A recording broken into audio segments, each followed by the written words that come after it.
Rishikesh Advanced Pain Clinic, Noppimayam Surgery Duram. For appointments 9155 15563.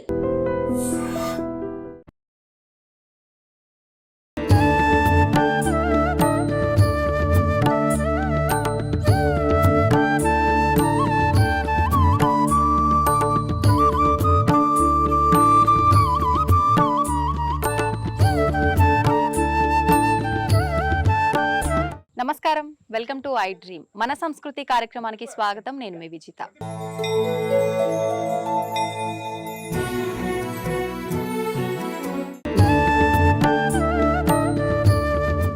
ఇక్కడ క్షేత్రంలోకి అమ్మవారి దర్శనం కోసం వచ్చేంత వరకే జీవుడు సతమతం అవుతూ కష్టాలు, దుఃఖాలు, బాధలు సతమతం అవుతూ ఉండాల్సిన అవసరం ఉండొచ్చు.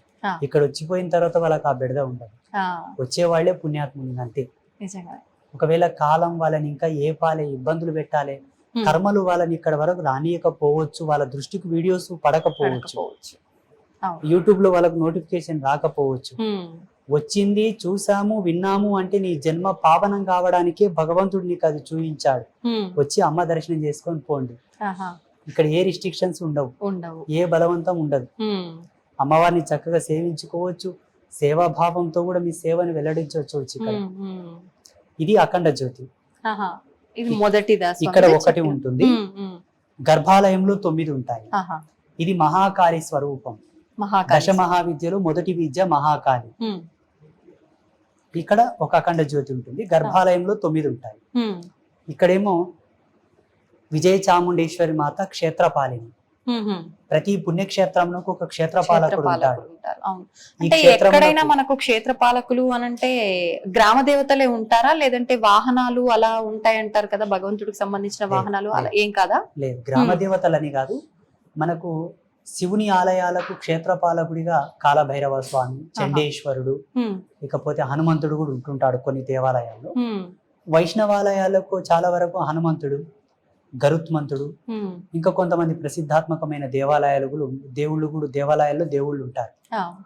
ఇక్కడ జగదంబకు క్షేత్రపాలినిగా విజయ చాముండేశ్వరి మాత ఇలాగే ఉండాలని అమ్మ చెప్పిన పద్ధతితోనే ఆమెను స్థాపన చేసి అలా పెట్టడం జరిగింది. అమ్మవారి ఆజ్ఞ ప్రకారమే విజయ చాముండేశ్వరి అమ్మవారు. ఇక్కడ మహారుద్రశూలం. ఇది అన్నిటికన్నా అద్భుతం అమ్మ. అసలు జన్మ పరిపూర్ణమై పావనం అవుటకు ఇది ఒక ముక్తి, ఒక ధర్మం. ఇది కూడా చాలా వైజ్ఞానికమైన మూలకాలతో నిర్మాణమైనది. సైంటిఫికల్ ఇన్స్ట్రుమెంట్స్ చాలా ఉన్నాయి. సప్తధాతువులతో 7 రకముల లోహములను కరగబోసి ఒక పుణ్య గడియల యందు వీటిని నిర్మాణం చేయించి మంచి సలగ్నం నందే వీటిని ప్రతిష్ఠ చేసి, అది కూడా శ్రీకూర్మం పైన, అంటే తాబేలు పైన, శ్రీకూర్మం పైన మధ్యలోనే దీని ఒక నిర్దిష్టమైన ప్రామాణిక సూత్రాన్ని అనుసరించి స్థాపన చేయడం. అమ్మవారి యొక్క వీపున ఉంటుంది, ముగ్గురమ్మల యొక్క ముందల ఉంటుంది. ముగ్గురమ్మలకు సమ్ముఖంగా ఇక్కడ ఫోటోలు ఇవన్నీ ఏంటి? ఎవరికి ఏ సమస్య వచ్చినా, ఏ కష్టం వచ్చినా వాళ్ళ ఫోటో ఇక్కడ పెట్టి అమ్మవారికి నమస్కారం చేసుకొని గోపేడతో చేసిన దీపాలు వెలిగించి పసుపు బండారు చల్లుతూ ప్రదక్షిణ చేసి సాష్టాంగ నమస్కారం చెప్పి వెళ్తే ఒక మాసకాలం అమ్మ పాదాల దగ్గర ఈ ఫోటోలు ఉంటాయి. ప్రతిరోజు అర్ధరాత్రి 12 గంటలకు జగదంబలు వచ్చి వారిని చూసి వెళ్తారు. వాళ్ళ కష్టాలు తీరుతాయి. అమ్మవారి సాక్షాత్తు వచ్చి చూసి వెళ్తారు. అమ్మవారి గాలి తగిలిన వాళ్ళు పావనం అవుతారు కదమ్మా. ఇక్కడ రోజు పవిత్రమైన అర్చనలు, హోమాలు జరుగుతూ ఉంటాయి. మాలాంటి యతులు, సాధువులు తిరిగే ప్రదేశం. ఇక్కడ గోసేవ చాలా విశేషంగా జరుగుతూ ఉంటుంది. వాళ్ళు ఎట్లా బాగారు చెప్పండి. ఒకవేళ వాళ్ళ జన్మలో పెద్ద పాపాలు, పెద్ద కర్మలు ఉంటే ఒక దినం లేట్ అవ్వచ్చేమో,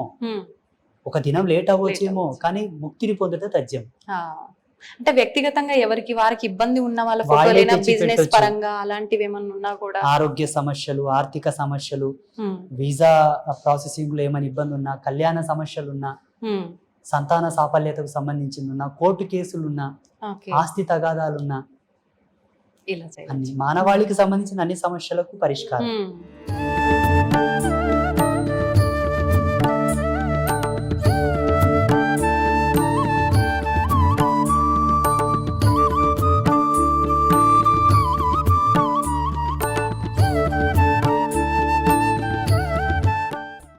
ఇప్పుడు ఇంతకుముందు బయట మనం అఖండ జ్యోతి చెప్పుకున్నాం కదా, మహాకాళి స్వరూపం.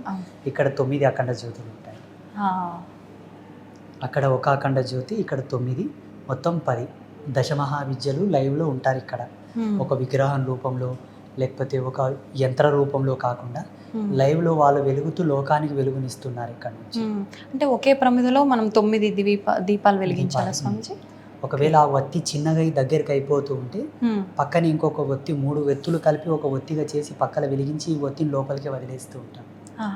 ఇప్పుడు దీనికి సంబంధించిన విధానం అంతా మీరు చూసుకుంటుంటారా దగ్గరుండి, లేదంటే ఈ 2 జ్యోతులను చూసుకోవడానికి ఒక పూజారి ఉన్నాడు సపరేట్. ఓన్లీ జ్యోతులు చూసుకోవడానికి ఉదయం సాయంత్రం నూనె పోయడం, కోడి తీసి మళ్ళీ కొత్తగా వేయడం, చక్కగా అదంతా ప్రదేశం క్లీన్ చేయడం, నూనె అయిపోతే ముందస్తు జాగ్రత్త నూనె తెప్పించి పెట్టి స్టోర్ చేసుకోవడం అంతా వారే చూస్తూ ఉంటారు.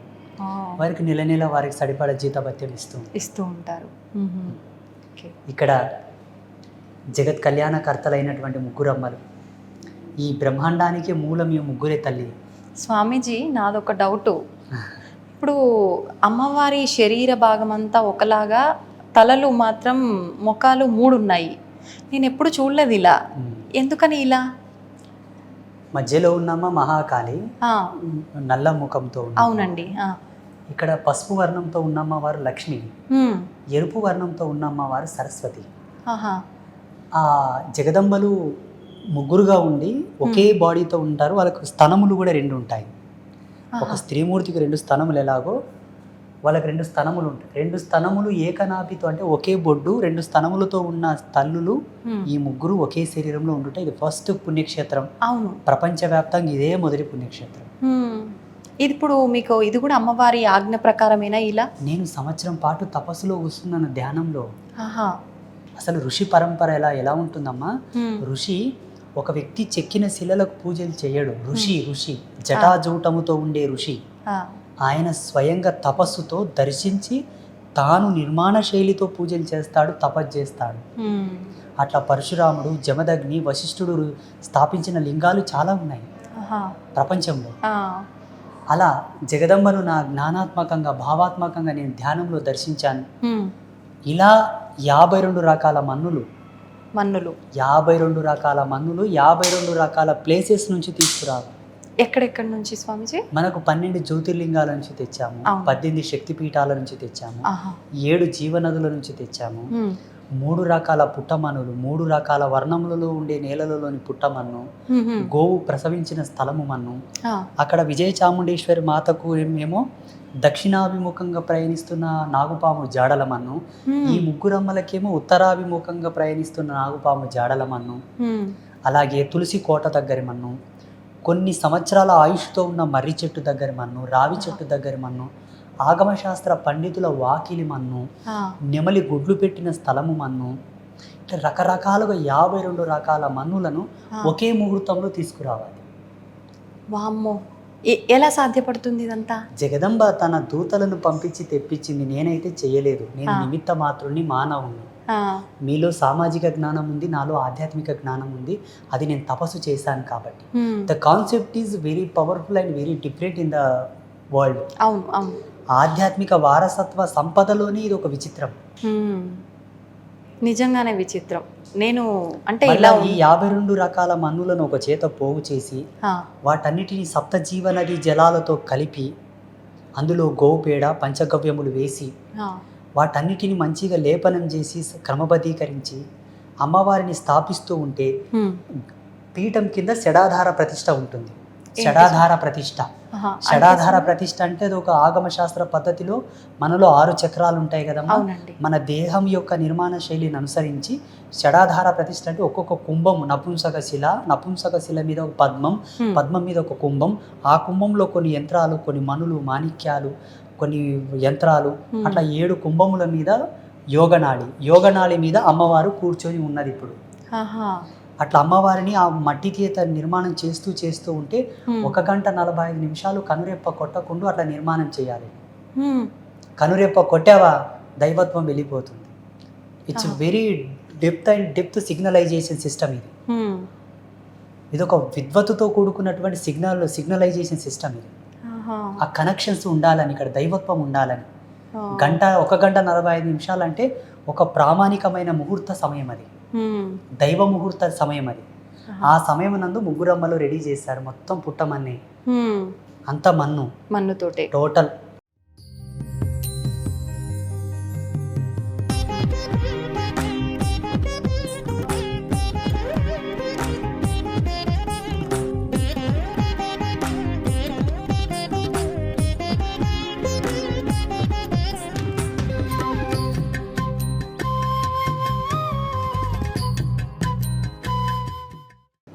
మూడు రకాల పుట్టమన్ను, నల్లరేగడిలో నుంచి నల్ల పుట్టమన్ను, ఆహా.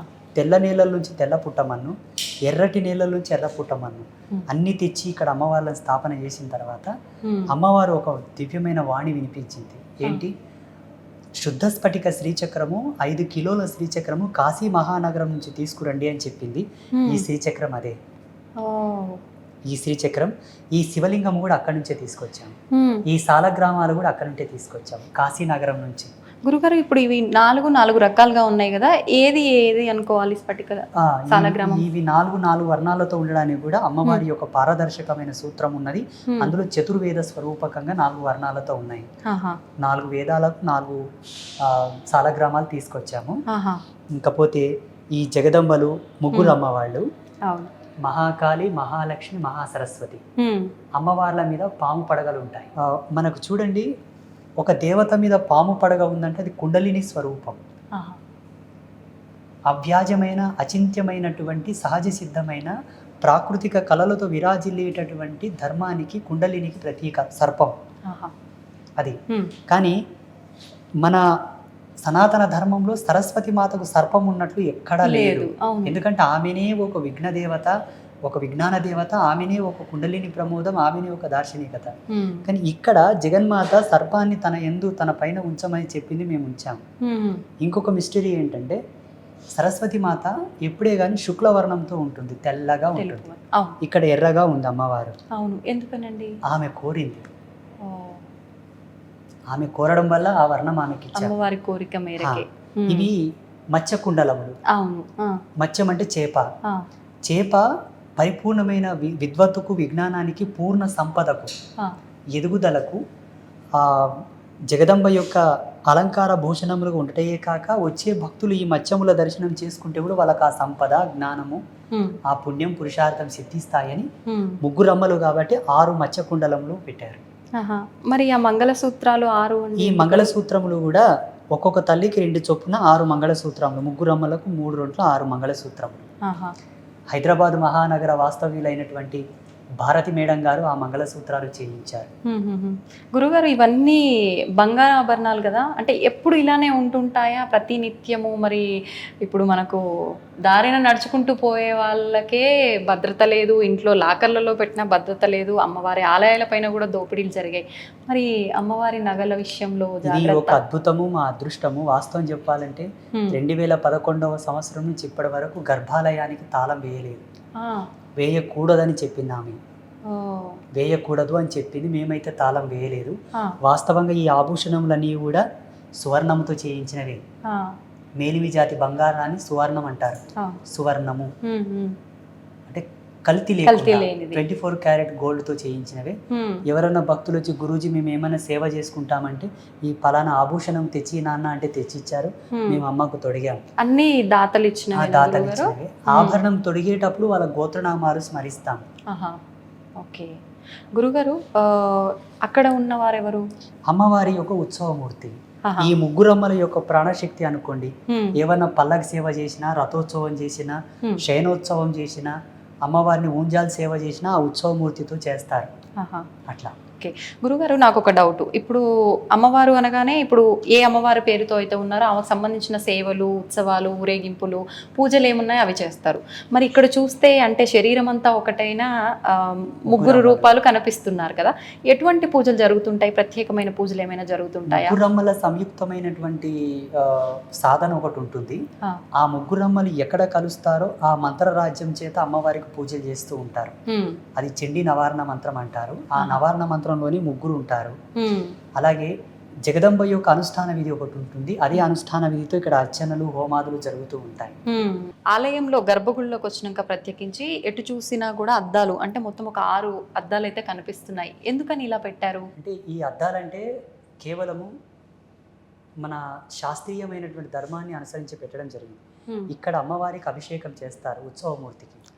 ఇక్కడ ఇది అభిషేక ప్రదేశము కాన అమ్మవారిని అద్దంలో చూపిస్తూ అభిషేకం చేస్తాము.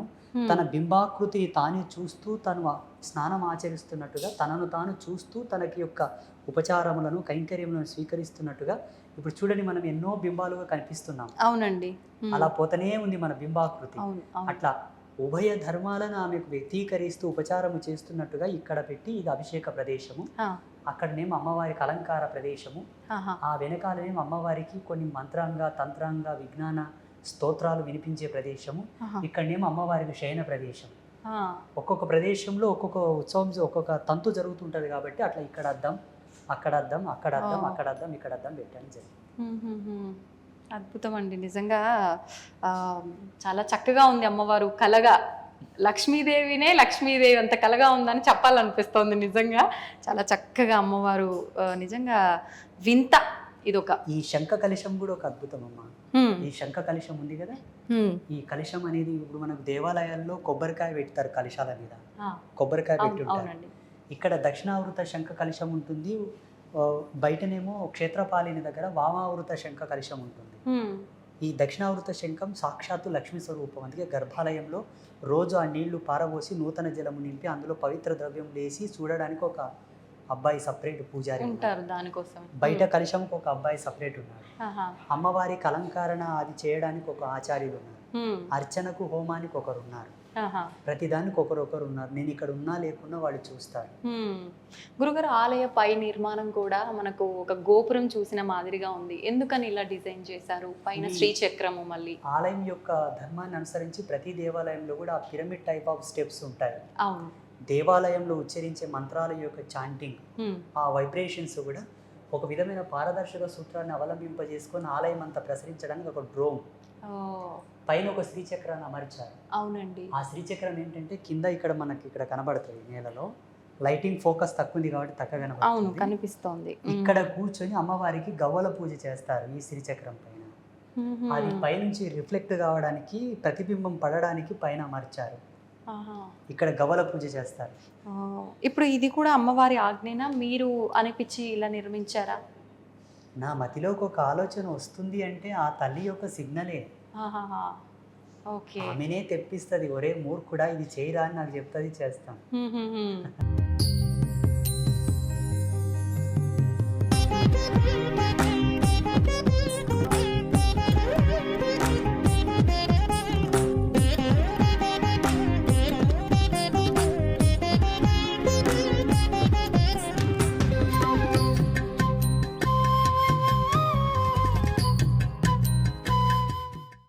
స్వామీజీ, శ్రీచక్రం అమ్మవారి ముందు ప్రధానంగా మీరు కాశీ నుంచి తీసుకొచ్చిందని చెప్పారు. చూసిన తర్వాత నాకు ఒకటి అడగాలనిపించింది. ప్రస్తుత రోజుల్లో చాలా మందిలో ఉన్న ఒక సందేహం శ్రీచక్రం గురించి.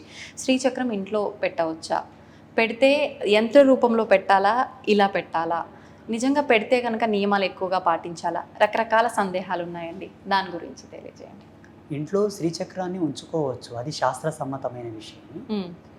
మన ధర్మశాస్త్రాల్లో విగ్రహాలు పెట్టుకున్నా, శ్రీచక్రం పెట్టుకున్నా, శివలింగం పెట్టుకున్నా ఒక ప్రామాణికమైన కొలత చెప్పారు.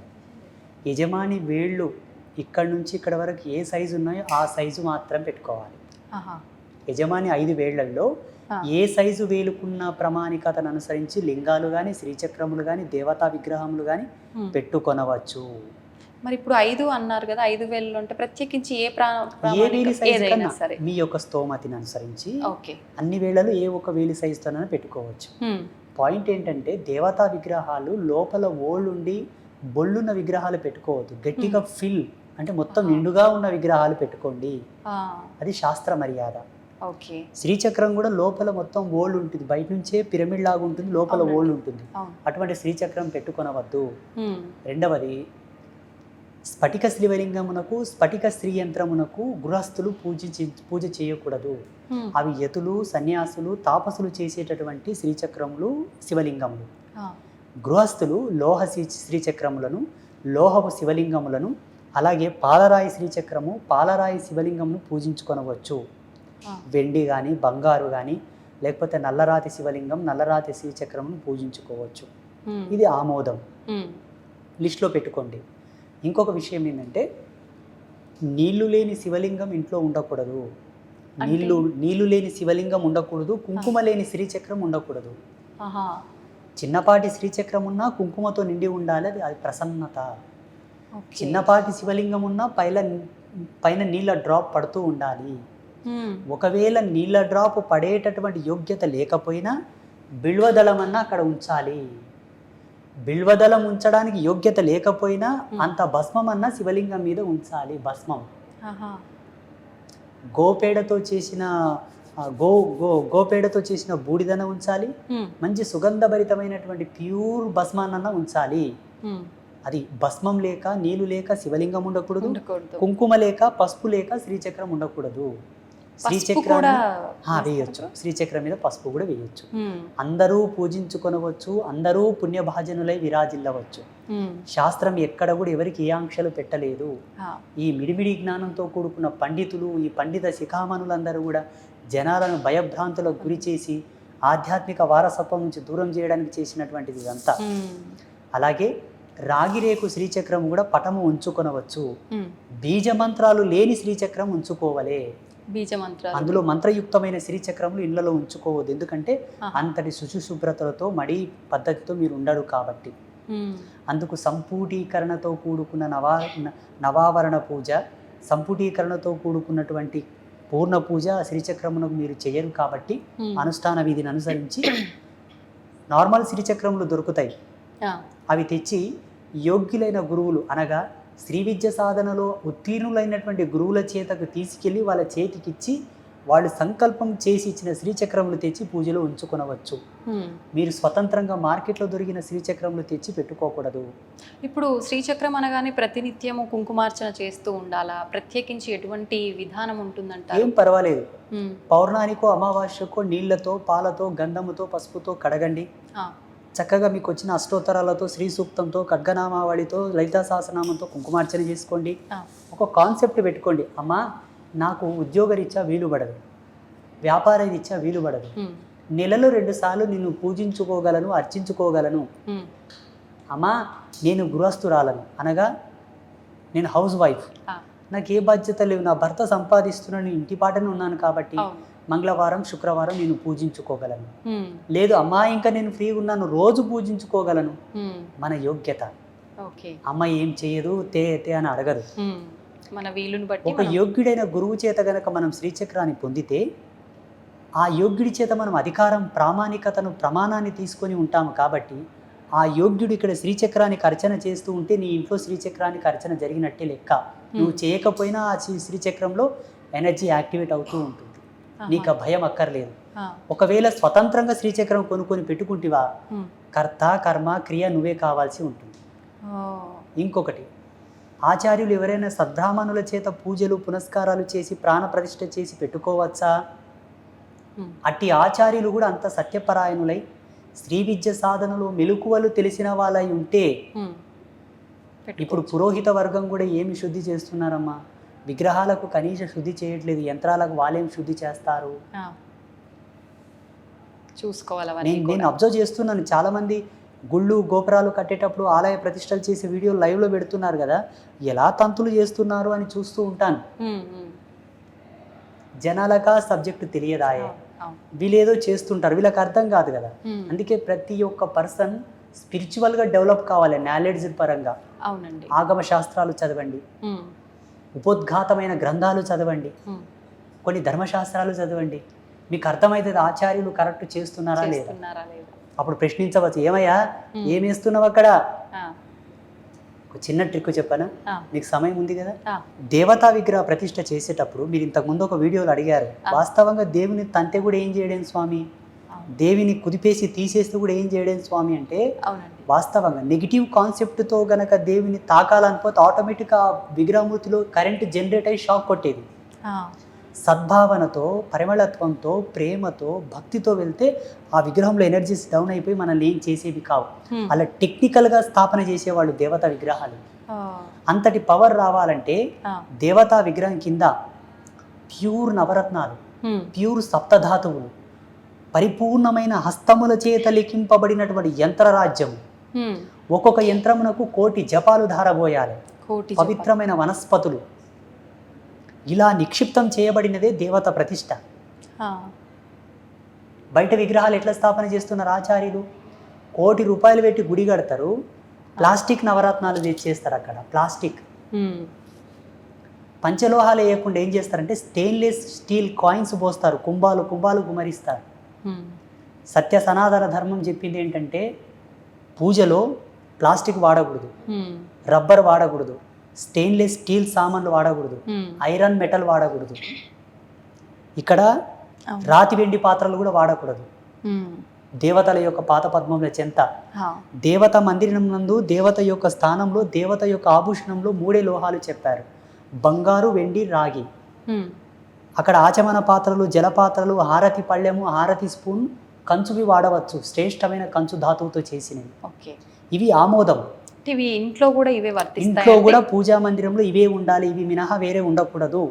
మీరు మీ పిచ్చి పిచ్చినంత చేసి పూజలు చేస్తామంటే మీరు మొదట అడిగినట్టనే దేవతలు రిఫ్లెక్ట్ అవ్వరు.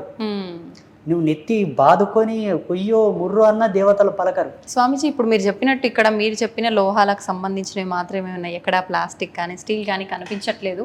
ఒకటి మాత్రం నాకు కొంచెం ప్రత్యేకంగా కనిపిస్తుంది అలంకరణతో, అదేంటో తెలుసుకోవాలని. ఇది మారేడుకాయ యొక్క గుజ్జుతో అలంకారంగా చేసింది. హైటెక్ సిటీలో ఉంటారు మా తల్లి, చాలా భక్తి పరాయణురాలు, చాలా చాలా ఆ తల్లికి జన్మనిచ్చినటువంటి తల్లిదండ్రులకు ధన్యవాదాలు. ఎంత భక్తి అంటే అంత భక్తి. వారు మన పీఠానికి ఎకరా భూమి దానం చేశారు. హైటెక్ సిటీలో ఉంటారు, వారి పేరు చెప్పొచ్చో లేదు, ఏమనుకుంటారో ఏమో పాపం. అమ్మగారు నిన్న కార్తీక పౌర్ణమి శుభ సందర్భంగా దీన్ని తెచ్చిచ్చారు. ఈ మారేడుకాయ భరణి లోపల కుంకుమతో అర్చన చేస్తే 1 కోటి రెట్ల పుణ్యం, రిజల్ట్ కూడా తొందరగా వస్తుంది. కాబట్టి ఆ పుణ్యాత్మురాలు తెచ్చిచ్చిన ఆమె చల్లగా ఉండుకోకు జగదంబ యొక్క దీవెనలతో. ఇది మారేడుకాయతో చేసిన భరణి. ఇలా మీ ఇళ్లలో కూడా ఉంచుకోవచ్చు. జగదంబ పాదాల దగ్గర ఇటువంటి కుంకుమ భరణి ఉంచినా మీకు సంపద్వృద్ధి, ఇష్టసిద్ధి. అంటే మామూలుగా నేను విన్నాను గురుగారు, మారేడుకాయ లోపల కొంచెం పైన తీసి లోపల గుజ్జు తీసేసి ఎండిన తర్వాత విభూది పోసి పెట్టుకొని ధారణ చేస్తే బాగుంటుంది అని చెప్పి. ఇప్పుడు ఇది మనం అభిషేకానికే కాకుండా మనం అలా స్టోర్ చేసుకొని మనం ధారణ చేసిన బాగుంటుందా? ఎటువంటి ఫలితం ఉంటుంది దానివల్ల? దీని లోపల భస్మాన్ని ఉంచి శివారాధన చేయవచ్చు, చందనము ఉంచి విష్ణు ఆరాధన చేయవచ్చు, కుంకుమ పసుపు ఉంచి జగదంబ ఆరాధన చేయవచ్చు, అక్షింతలు ఉంచి సూర్యనారాయణ మూర్తి ఆరాధన చేయవచ్చు. ఏ దేవత తాలూకు సంబంధించిన ప్రీతిపాత్రమైన ద్రవ్యం నుంచి వాళ్ళని పూజించవచ్చు. ఇందులో పడ్డ తర్వాత దీనిలో ఉన్న సహజత్వం గుణము ప్రబలం అవుతుంది, హెచ్చవుతుంది, ఎక్కువగా అవుతుంది, ఎనర్జీ ఇంకా ఎక్కువ డెవలప్ అవుతుంది, పుణ్యం పురుషార్థం తొందరగా వస్తాయి. మనం అనుకున్నంత తొందరగా రిజల్ట్ వస్తుంది. కాబట్టి దీన్ని అలా వాడవచ్చు. అయితే స్వామీజీ, ఇప్పుడు ఇంట్లో శ్రీచక్రం పెట్టుకున్నప్పుడు అలా కుంకుమ ఎప్పుడు ఉండాలి అని అన్నారు కదా, ఎవరైనా వచ్చినప్పుడు చాలా మంది మనం పూజా ద్రవ్యాలకు సంబంధించింది మన పూజ రూమ్లో అవి తీసుకొచ్చి ఇవ్వాలి అని అంటే కొంచెం ఆలోచిస్తారు. అంటే ఎక్కడ మా పుణ్యం వాళ్ళకి వెళ్ళిపోతుంది అనుకుంటారో ఏంటో తెలియదు కానీ, అలా అంటే అమ్మవారి దగ్గర నుంచి తీసుకొచ్చిన కుంకుమ వాళ్ళకి మనం ధారణ చేయాలి. శాస్త్రంలో కొన్ని నియమాలు చెప్పారు. అష్టమి, అమావాస, సూర్యగ్రహణ, చంద్రగ్రహణ సమయమునందు పూజా మందిరం నుంచి ఏవి కూడా తీసి వేరే వాళ్ళకి ఇవ్వకూడదు. మిగతా సమయంలో ఏమీ కాదు. ఓకే, లేనిపోయిన ఆంక్షలు పెట్టుకోకండి. నీ ఇంటికి ఒక ఎత్తి వచ్చిందంటే శివస్వరూపం, ఆయనలో చెడ్డ ఉద్దేశం ఉండుగాక. నీవు ధర్మంతో నీ పతి నీ ఇంట్లోనే ఉంటుంది, అనుమానం వలదు, శంకించవలదు. నీ ఇంటికి ఒక ముత్తైదు వచ్చిందంటే సాక్షాత్తు జగదంబయ్యే. మళ్ళీ లేనిపోయిన ఆంక్షలు ఏంటి? అవన్నీ లేనిపోయిన అనుమానాలు అంటుంది.